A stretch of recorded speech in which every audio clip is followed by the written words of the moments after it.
Ese nawe ujya wibaza umunsi umwe uzabyuka ugasanga imbuga nkoranyambaga zose nta na rumwe ruri gukora? Instagram, Facebook, WhatsApp na YouTube. Ndabizi benshi telefone zanyu nta gaciro zizaba zigifite. Gusa nk'uko mbivuze gutyo, ibyo ntabwo bishoboka. Ariko se biramutse bishobotse, ikiremwa muntu cyabaho gute? Ikiremwa muntu cyihebeye ikoranabuhanga na tekinoloji. Ikiremwa muntu aho gishingiye ubuzima bwacyo ku mbuga nkoranyambaga.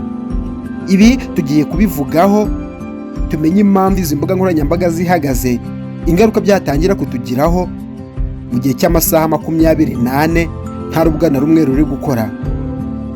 Nyamara nubwo hashize imyaka irenga 20 turi mu ikoranabuhanga riri ku rwego rwo hejuru, ibi birashoboka rwose.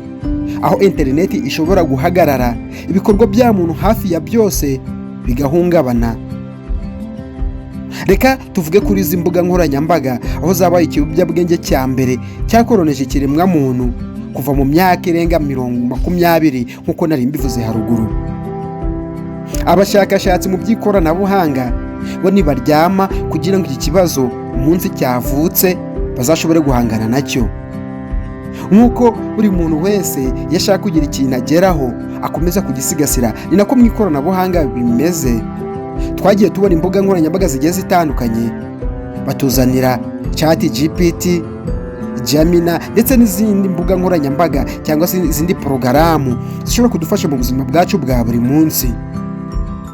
Ariko wibuke yuko nubwo izi mbuga nkoranyambaga tuzisanga kuri interinete, hari umunsi zishobora kuzabura zose burundu.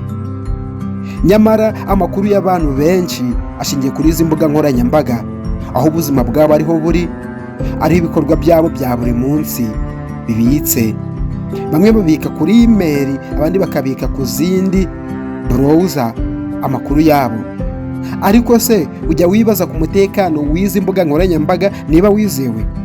Igisubizo ni yego, umutekano wazo ntabwo wizewe na gato. Nyamara abashakashatsi mu by'ikoranabuhanga cyangwa se abo twakwita abahanga muri coding, mu myaka irenga 15 bakoze application ishobora kuzatugoboka mu gihe twahora n'iki kibazo cyo gutangira kubura amakuru yacu.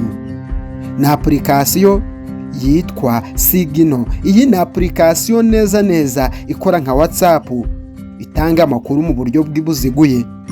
Gusa iyi application ifitemo igice cyihariye, icyo bita encryption cyangwa se uburyo bwo kurinda amakuru y'ukoresha iyi application. Iyi application ikoreshwa hagati y'uwifite mu koherezanya amakuru agiye atandukanye, message, voice ndetse n'ibindi byose WhatsApp ikoresha. Icyiza iyi application ntabwo ushyiraho ibintu byo kwamamaza utangire kubona ibyo udashaka.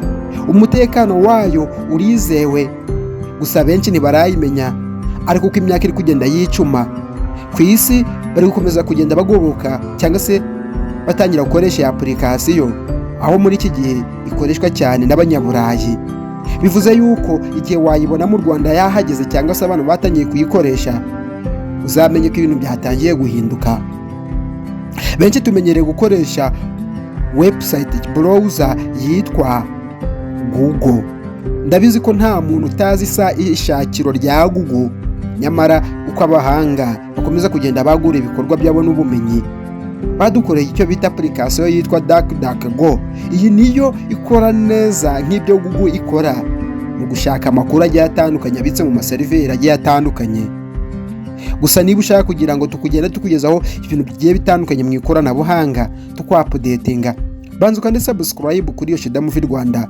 Ndagushimiye cyane, tuzahore mu yindi video.